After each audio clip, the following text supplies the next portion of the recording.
Most people completely underestimate one of the most powerful skills in the world, the ability to communicate clearly. Everyone talks about being strong, being rich, being talented, but almost nobody talks about the skill of speaking well. Being able to express yourself precisely and persuasively is like a hidden superpower.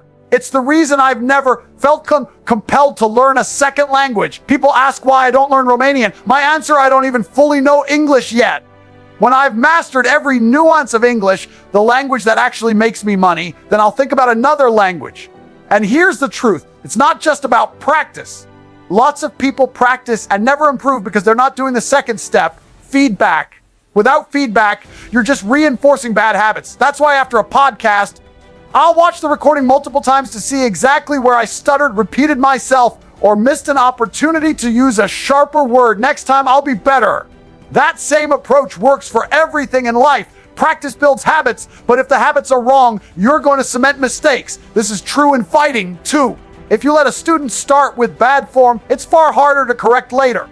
And it's why so many people speak with endless ohms. If you can't express your ideas clearly and concisely, how can you expect anyone else to understand or adopt your worldview? One of the greatest powers in life is to take an idea from your head and plant it into someone else's, to have them understand or even agree with you. That's persuasion. And it's underpracticed, underdeveloped, and misunderstood. I'll give you an example. When I was in jail, a BBC journalist named Lucy wanted an interview. My PR team was told she would give a fair, truthful discussion of my case. I didn't believe it, but they reassured me. We even secretly filmed the whole thing. She had apparently rehearsed for 2 months to ambush me. She had the BBC behind her. I had just come out of solitary confinement after 93 days, and yet, off the top of my head, I beat her at her own game. That's the power of preparation, feedback, and being able to argue under pressure. I've trained myself to debate any point, even when I know I'm wrong. I could argue the sky is green and make a decent case. That kind of mental sharpness comes from years of self-critique, not just experience. And it's not just about speaking.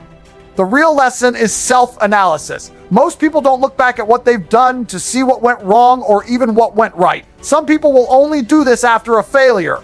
Very few will do it after a success. My father was a chess master, and even after winning a game, he'd still review it to see how he could have won faster or played better.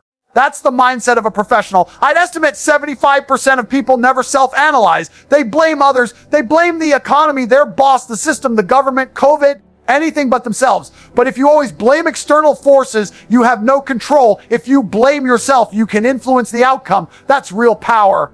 Another 20% might self-analyze after a loss, which is better than nothing. But the top 5%, the highest performers, analyze everything, win or lose. They dissect every move to improve. Take New Year's resolutions. Everyone says they're going to be rich or in shape. Few people check 30 days later to see if they're even 10% of the way to their goal. They tell themselves they have the whole year and then wonder why they fail. High performers have daily targets, not vague annual hopes. This mindset permeates everything. I even analyze small details like how fast I got out of the house in the morning. Did my coffee cool at the right time? Was my car already started? I want to know what worked so I can repeat it. And it loops back to communication. People who can't speak clearly usually don't analyze their own behavior. If I'm considering doing business with someone, I'm asking, when things go wrong, are they going to come to me and say, here's where I messed up, here's how I'll fix it? Or are they going to make excuses? Self-accountability is rare. It's why I don't let most people drive my cars. It's not about whether they'll crash. It's about whether they'll take responsibility if they do. If someone crashes my car and says, it wasn't my fault, I'm left with the mess. I only trust people who own their mistakes. And that's why speaking well is so critical.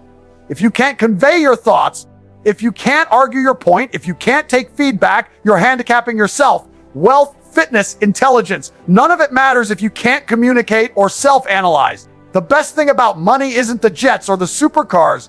It's that you can choose who to deal with. Only people who hold themselves accountable and communicate clearly. That's a rare kind of power. People don't realize the world doesn't give a hint about them. Not the government, not society, not your boss, not even your so-called friends. Everyone is playing their own game. And if you're not playing yours at the highest possible level, you're going to get steamrolled. Life isn't fair. Life is war disguised as peace. If you think you can coast, relax, or trust that things will work out, you've already lost. You either learn to control yourself and your circumstances, or you get controlled. There is no in between. That's why I hammer self-accountability so hard. The second you blame external happy, the economy, politics, your parents, your mental health, you've handed over your weapon and declared yourself powerless. I'll tell you the truth, most people don't want to hear. Every bad situation you're in is your fault. Maybe you got robbed, your fault. You weren't aware enough. Maybe you got betrayed, your fault. You trusted the wrong person. Maybe your girlfriend cheated, your fault. You didn't enforce standards, or she didn't respect you enough to stay loyal. Harsh. Yeah, but that's the mindset of someone who wins in this world. Because when it's my fault, I have the control to fix it. When it's the system's fault, I'm a hay waiting for mercy from people who don't care about me. And that's how 99% of men live, begging, whining, coping. They're slaves to excuses. If you can't look yourself in the mirror and say, every hell of my life is because of me, you will never improve. That's why I laugh when people complain about oppression or unfairness. Life is a predator. It doesn't care. Lions don't sit around complaining about zebras being unfairly fast. They get faster, they get hungrier, and they kill anyway. You either become the lion or stay the zebra. That's why I built my life the way I have. Security teams, cars, private jets, freedom. All of it came from years of looking at my failures and saying, me, my fault, my responsibility, my solution. That's the only way you climb. And when you get to that level, you see the truth. Most people choose to be losers. They prefer comfort over growth. They'd rather drink, jerk off, scroll TikTok, and say life's unfair than take the pain of accountability. And that's why they'll never have anything. Here's the reality nobody wants to hear. Without discipline, you're hawk nothing. You're dust in the wind. You can have ambition, talent, intelligence, good genetics, and you'll still end up broke, fat, miserable, forgotten. Discipline is the foundation. Everyone loves to talk about motivation. Motivation is a child's word. Motivation is what weak men need to drag themselves out of bed. Discipline is what separates men who build empires from men who play Xbox at 35. Discipline means you do the work whether you feel like it or not. And here's the kicker. Discipline compounds. Every small act of discipline you stack today pays off like interest in the bank. You skip the junk food today, multiply that by 365 days, and you don't just look better, you carry yourself differently. Women look at you differently. Men respect you differently. You skip the workout today, do that every day, and in a year, you're just another fat loser making excuses. I don't give a hen what your excuse is. I'm tired. Good work, tired. I'm sad. Good work, sad. It's raining. Who cares? Get wet. The universe doesn't give a hen about your feelings. Neither do your enemies. Neither does the guy who's about to take the money, the girl, or the life you wanted. Discipline is the only thing that keeps you sharp when everything else is against you. Let me tell you something most people will never admit. Men respect men who suffer for their goals. You don't respect the guy who says, I was going to go to the gym, but Netflix dropped a new show. You respect the guy who goes anyway, who doesn't miss, who doesn't break. Because deep down, you know he's becoming something you're not.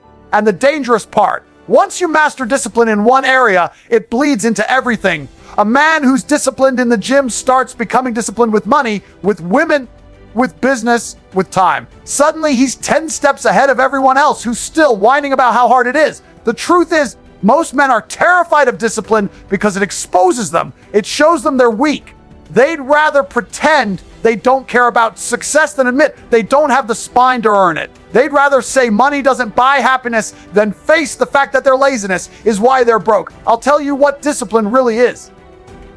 It's God. Discipline is the ultimate judge, jury, and executioner. You can lie to your friends, lie to your family, lie to Instagram with fake smiles and filtered hate, but you cannot lie to discipline. You either put in the work or you didn't. You either made the sacrifice or you didn't. And when the results come, the body, the bank account, the respect, or don't come, discipline is the one who delivers the verdict. People hate me because I say it like it is. If you're broke, if you're weak, if you're lost, it's because you're undisciplined. And if you keep running from discipline, you'll keep running from success. You want freedom, earn it with discipline. You want power, build it with discipline. You want women, respect, legacy, they bow to discipline. Without it, you're nothing. With it, you're unstoppable.